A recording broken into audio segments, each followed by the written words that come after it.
Two oceans on opposite sides of the planet are doing two completely opposite things at exactly the same moment.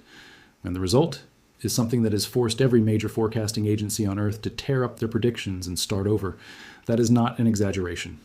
Just his week, both NOAA and Colorado State University released updated hurricane season outlooks that are dramatically quieter than anything they published. At the start of the year. The reason comes down to a combination of ocean signals that almost nobody saw coming simultaneously. One ocean is running RE chord warm. The other just developed a cold anomaly so rare that if it holds through the season, it will only be the sixth event of its kind in over 40 years of data. And here is the piece that breaks every instinct you have about how weather works. Two opposite anomalies in two differs. And oceans, running in completely different directions, are pushing the atmosphere above them in exactly the same direction, not against each other, with each other.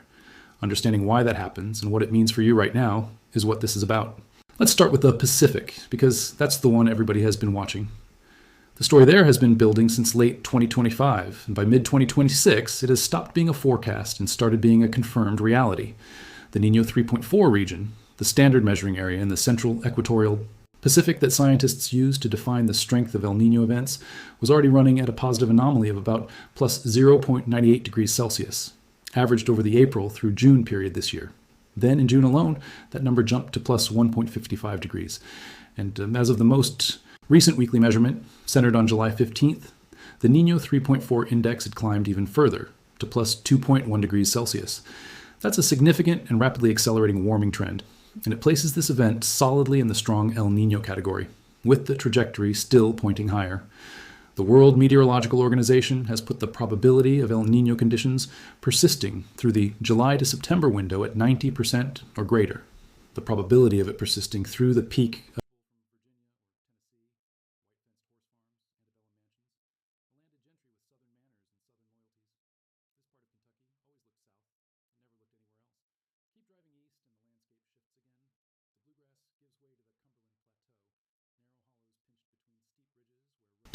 that air picks up moisture through evaporation, becomes lighter and rises. As it climbs, it cools. The moisture condenses, and you get towering thunderstorm clouds and heavy rainfall. That rising sea, volume of air has to go somewhere once it reaches the top of the atmosphere, so it spreads out sideways and eventually descends somewhere else, creating sinking air, higher pressure, and drier conditions in those other regions. The atmosphere is a closed system. Every column of rising air is connected to columns of sinking air somewhere else on the planet. El Niño takes the enormous engine of rising air that normally sits over the western Pacific and Indonesia and shoves it thousands of miles east into the central Pacific. That's the core of what El Niño does. It relocates the engine. And when the engine moves, the sinking air that compensates for it moves too, landing in new locations, including over the tropical Atlantic. Now here's where the story turns, because while everyone was glued to the Pacific, the Atlantic quietly did something almost no one was tracking. In the middle of July 2026, a patch of ocean along the equator, running from the west coast of Africa westward toward Brazil, started owing cold, not slightly cooler than average, cold enough that within days it showed up as a vivid blue scar on global sea surface temperature maps, sitting in sharp contrast to the warmer water on either side of it. By the time the anomaly became officially notable, tropical Atlantic waters in that region were running somewhere in 1 and 3 degrees Celsius below normal. Forecasters who spotted and reported this development early noted that if the seasonal anomaly in this region drops to a threshold of minus 0.5 degrees Celsius and holds, the 2026 event will formally qualify as only the sixth Atlantic Niña in over 40 years of recorded data. That's genuinely rare. So, before going any further, let's clear up the name, because the terminology people are using is creating real confusion. What's happening in the Atlantic is not La Niña. La Niña lives in the Pacific. It's the cold phase of the same Pacific oscillation that produces El Niño. And by definition, you cannot have both El Niño and La Niña running at the same time in the same ocean. One excludes the other. What's happening in the Atlantic is a completely separate pattern with its own name, the Atlantic zonal mode. The word zonal refers to bands running along lines of latitude, which is exactly what this pattern looks like on a temperature map, a horizontal band of cold water running east to west along the equator. Just like the Pacific oscillation, the Atlantic zonal mode swings between a warm phase and a cold phase every few years. The warm phase is called the Atlantic Niño. The cold phase is called the Atlantic Niña. These are different animals from their Pacific cousins, driven by different mechanisms operating on different time scales. and studied by a much smaller group of researchers, because they're far harder to model and predict. B. But they matter enormously to the regions that sit around the Atlantic. And the fact that almost nobody outside the field knows this pattern exists isn't because it's unimportant. It's because the Atlantic is the one ocean basin where the computer models scientists rely on are demonstrably and persistently wrong.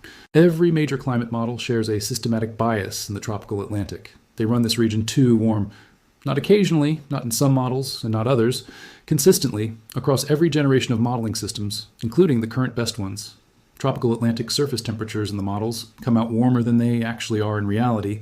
In seasonal forecast experiments, this error shows up within the first month of a model run and reaches close to its full size within about 6 months.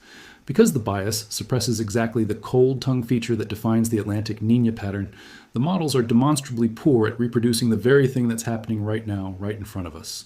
This isn't a small academic footnote. This is the most important ocean basin for a large part of the world's population, and our best tools are known to underperform there specifically, which makes what's happening right now both more significant and more uncertain than the Pacific story.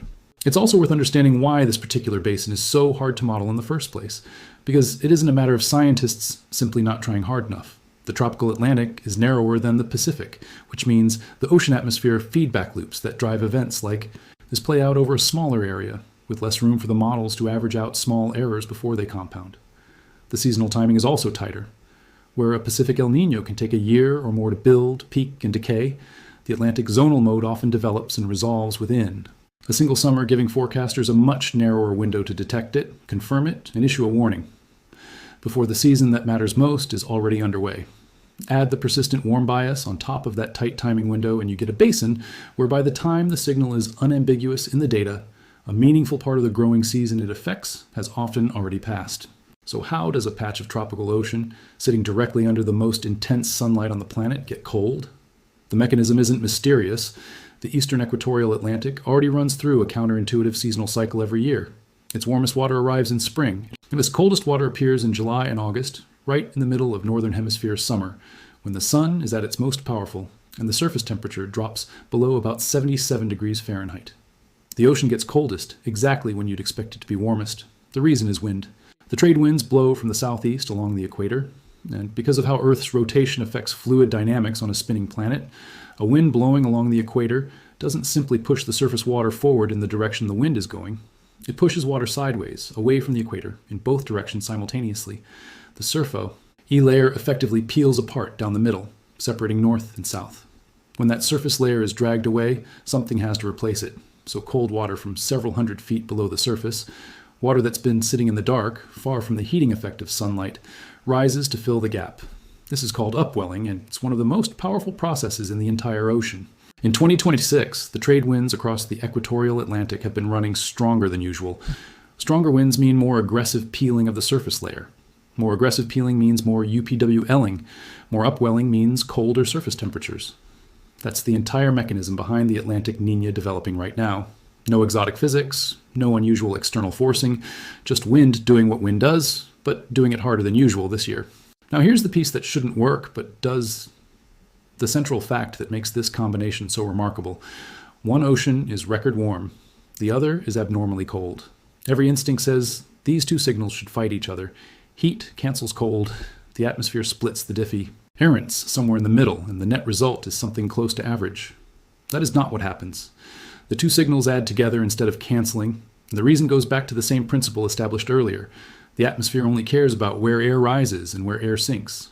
El Niño has already displaced a massive column of rising air from the western Pacific into the central Pacific, and the compensating sinking air for that displaced rising column lands in multiple locations around the tropics, including directly over the tropical Atlantic. That's the remote effect. At the same time, the Atlantic surface has gone cold locally, which suppresses rising air right there for its own entirely independent reason. Cold ocean means less evaporation, less moisture entering the air, cooler and heavier air that tends to sink rather than rise. So the tropical Atlantic is now being pushed down from two completely different directions at the same time. One push comes remotely from the Pacific, rearranging the global circulation thousands of miles away. The other push comes locally from the Atlantic's own surface temperature. Two independent mechanisms, arriving at the same location, doing the same thing. The result is what forecasters have started calling an atmospheric shield over the Atlantic basin. That term isn't an official meteorological designation. It came from early reporting on this combined pattern and has since spread through the forecasting community because it describes the setup accurately. What you get when sinking air dominates a region is higher surface pressure, suppressed rising motion, stronger upper-level winds, and significantly reduced rainfall. Those are exactly the conditions most hostile to hurricane development. Hurricanes need warm surface water to supply their energy. They need rising moist air to build their structure upward into towering convective towers. And they need calm upper-level winds because strong winds aloft tear the top off a developing storm before it can organize into a rotating structure. The current setup removes all three at the same time across the Atlantic's most important hurricane nursery. That nursery is what forecasters call the main development region, a belt of tropical ocean running from the west coast of Africa westward across to the Caribbean. This is where the majority of serious Atlantic hurricanes are born. The process begins over West Africa itself. Every days during summer, large disturbances called African easterly waves roll off the continent and drift out over the ocean. Most fade and do nothing. A handful find the right combination of warm water, rising air, and light upper-level winds, and organize into rotating tropical systems that become storms. The Atlantic Niña is holding the water in the eastern portion of this nursery. The combined sinking air from El Niño and the cold Atlantic surface is suppressing the rising air developing storms need. And the strong upper-level wind shear that comes with a powerful El Niño tears apart anything that does manage to start organizing. The atmospheric shield isn't partial. It covers the nursery at multiple levels simultaneously. This is why the major forecasting agencies have been revising their 2026 hurricane season outlooks downward repeatedly over the past several weeks. NOAA's latest update, released just days ago on August 6th, now gives the season a 75% probability of finishing below normal, up dramatically from the 55% probability assigned earlier in the year. Their current forecast range calls for just 7 to 13 named storms total, with only 2 to 6 reaching hurricane strength, and as few as 0 reaching major hurricane status of Category 3 or higher. Colorado State University, which has been issuing hurricane season forecasts since 1984 and is considered one of the most authoritative voices in this field, is now calling for only 9 named storms and 4 hurricanes total for the entire season, which would make it the least active Atlantic hurricane season in more than a decade. A typical Atlantic season produces 14 named storms, 7 hurricanes, and 3 major hurricanes. 2 named D storms, Tropical Storm Arthur and Tropical Storm Bertha, have already formed and dissipated, so the remaining activity expected through November is genuinely minimal by any historical comparison. NOAA notes that every strong El Niño event since 1950 has been associated with a below-normal Atlantic hurricane season, every single one. But this is where the story requires a serious and important qualification, because this is also where coverage of these patterns usually goes dangerously wrong. A below-normal season is not a canceled season. Saying the season will be quiet is a statement about averages and totals. It is not a statement about any individual storm. The years 1992 and 2004 were both relatively quiet overall, by the metric of TOTO, Hell's storm counts, and both produced some of the most destructive hurricanes in American history. Hurricane Andrew in 1992 destroyed entire neighborhoods south of Miami and remained the costliest natural disaster in U.S. history for years afterward, a single storm finding one gap in the atmospheric shield at one moment when El Niño's wind shear temporarily weakened over water that was still historically warm closer to the American coastline. That's all it takes. Nobody experiences the season average. People experience the storm that hits their community. A quiet forecast means the odds are better. It does not mean the risk is gone. The part of this story that gets almost no coverage because the American audience is primarily focused on hurricane threats to American coastlines is what this combined ocean pattern means for the people living on the other side of the Atlantic. The same cold band of equatorial Atlantic water creating the atmospheric shield for American hurricane season sits directly beneath the engine of the West African monsoon. The monsoon is driven by temperature contrast between the ocean surface and the surrounding landmass. Warm ocean pulls moist air upward and pushes it inland across the continent. That moisture ravels hundreds of miles across the surface and eventually falls as rain over the Sahel, the wide belt of semi-arid land running across Africa south of the Sahara, covering parts of Mauritania, Senegal, Mali, Burkina Faso, Niger, Chad, Sudan, Ethiopia, and neighboring countries across a band thousands of miles wide. For the hundreds of millions of people living in this region, rainfall doesn't come as scattered showers spread throughout the year. It arrives in a single short growing season, typically running from June through September. If it fails, or arrives late, or leaves early, it doesn't come back. There's no second chance, no backup moisture source, and no alternative growing window. A cold Atlantic Niña weakens the moisture supply right at the ocean source, which means the monsoon carries less total water content as Tide moves inland, which means the rains that entire communities and entire national food systems depend on for survival are reduced below what crops require. The difference between a warm Atlantic zonal mode year and a cold Atlantic Niña year is not a weather statistic to the people of the Sahel. It's the difference between a harvest and a failed one. It's the difference between children eating and children not eating. It's happening right now, during the same summer season that's making American hurricane forecasters quietly optimistic. This is also why the model bias described earlier is more than an academic complaint about computer accuracy. The models are worst in exactly the ocean basin, where the forecast matters most to the most vulnerable people on Earth. A forecast error that translates to predicting a few extra or fewer storms in the Atlantic is an inconvenience for North American emerging ENSO planners who have the institutional capacity to adjust and respond. A forecast error that translates to getting the Sahel monsoon timing or rainfall total wrong is a humanitarian consequence. Hence, for populations that have no institutional safety net, no food storage surplus, no financial reserve, and no margin whatsoever to absorb a bad year.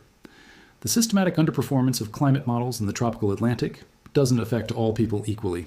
It falls hardest on the people who have done the least to influence the atmospheric patterns shaping these ocean anomalies, and who have the least ability to prepare for the consequences when the forecasts miss. That asymmetry between who benefits from better forecasting and who suffers from the gaps in current modeling capability is something the scientific community is actively working to correct. But the work isn't finished, and the event is happening right now. So where does this leave the next several months? The Pacific side of the atmospheric shield looks secure for the remainder of hurricane season. El Niño is still strengthening. The latest data shows the Niño 3.4 index continuing to climb, and the atmospheric coupling between the ocean and the winds becoming more established, meaning the Pacific forcing is going to get stronger, not weaker, through the remaining peak months of hurricane season in August, September, and October. The Atlantic side is the variable one. The Atlantic Niña is a product of strengthened trade winds and the upwelling they drive, but upwelling can reverse quickly if winds relax. Trade wind events are inherently more variable than the large-scale Pacific oscillation. If the trade W winds weaken for an extended period, the cold water currently sitting at the surface gets capped by returning warm water from surrounding areas, and the anomaly fades within weeks. That would remove one leg of the atmospheric shield, while the El Niño leg remained in place. The shield would weaken, but not disappear.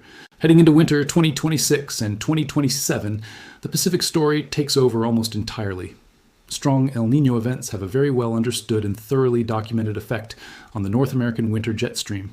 They push the jet stream southward, which drives wetter and Saint-Ormier conditions across California, the desert southwest, the Gulf Coast states, and Florida, while simultaneously pushing winter warmth into the northern tier of the country, the Pacific Northwest, the Northern Plains, and the Great Lakes region.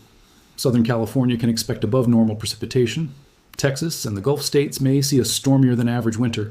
The northern states, meanwhile, often experience milder temperatures and reduced snowfall in a strong El Niño winter. This is a much better established signal than anything involving the Atlantic, and the seasonal forecast for winter will lean heavily on it. But there's a third ocean signal being tracked separately that could complicate the winter picture considerably. A cold anomaly in the far North Atlantic, described separately from the Atlantic Niña and sitting in a different region entirely, has been growing in recent weeks, and forecast data suggests it could persist well into winter. 2026 and 2027. Cold anomalies in the far North Atlantic have a documented tendency to alter pressure patterns over the North Atlantic basin, which affects the path storm systems take across the ocean, and how strongly the El Niño winter signature reaches into the eastern United States, and into Europe. This creates what forecasters are calling a tri-headed pattern: the super El Niño in the tropical Pacific, the Atlantic Niña near the equator, and the cold North Atlantic blob in the far north, all running simultaneously and all interacting with each other in ways no seasonal model captures perfectly. The coming wind tier may be one of the most dynamically complex in years, and the uncertainty in the forecast isn't a failure of meteorology. It's an honest reflection of how complicated a system the atmosphere becomes when three separate major ocean signals are all active at once. The bigger takeaway from all of this isn't the specific forecast numbers. It's the shape of what just happened. Two oceans, sitting on opposite sides of the planet, developed opposite temperature anomalies for completely unrelated reasons, driven by entirely different physical me. Chinisms, on their own independent schedules. Nobody planned this combination. No seasonal forecast at the start of 2026 specifically predicted that both patterns would be running simultaneously at exactly this intensity by midsummer. The Atlantic Niña in particular wasn't on OST forecasters' radar is a strong event, partly because the models are known to underperform there, and partly because strong summer events of this kind are simply rare. And yet, when the two signals showed up together, the atmosphere between them didn't split the difference. It added them. The reason is simple and rooted in basic physics, not exotic interactions. Both patterns suppress rising air over the Atlantic for different but complementary reasons, and an atmosphere that cannot rise in a location cannot build hurricanes in that location. The Pacific moved the rising air engine away from where it normally lives. The Atlantic cooled its own surface and suppressed local rising motion independently. The result was a double suppression that landed in the same place at the same time. We spent the first half of 2026 watching one ocean very carefully. The other one changed while most people weren't looking, and it turned out to matter just as much to the forecast. That's the part worth sitting with, not as a criticism of F-forecasters, who are working with genuinely limited tools in a genuinely difficult basin, but as a reminder that the planet's climate operates on multiple simultaneous timescales in multiple simultaneous ocean basins at once. Our models capture some of those signals better than others. The question going forward isn't just how quiet this hurricane season turns out to be, it's whether the Sahel gets the rain it needs, it's whether the Pacific El Niño peaks at the strength now project AD, and it's whether the cold North Atlantic adds a third layer of forcing into the winter pattern. All of that is still playing out right now, in real time, on a planet that isn't waiting for our models to catch up.